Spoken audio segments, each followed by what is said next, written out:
বিশ্বাসে মিলাই বস্তু তর্কে বহুদূর। একটা ছোট্ট গল্প শুনে, এক লোকে সে বাজারে দোকানদারি করে, সাইকেল ঠিক করে আর কি।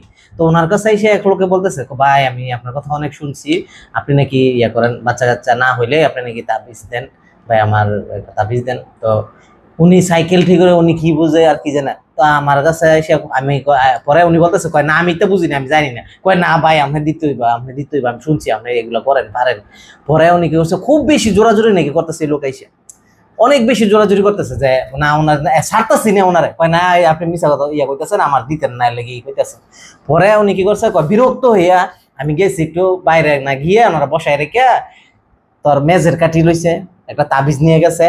তাবিজ আর পরে কিছু একটা মানে গাছের ডাল আছে আর কি, এমনি ওই ওনার বেশ ছাড়তেছে না, ওনার দোকানদারের ক্ষতি করতেছে, বসে দিয়েছে যায় না। তখন কি করবো, এই ডালরা আর মেজের কাঠি তাবিজের ভিতর বইরা মুমদা গলাইয়া দিয়ে দিছি।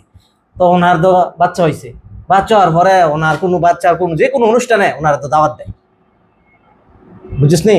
এই হয়েছে মানে আমাদের বাঙালির কিছু বিশ্বাস।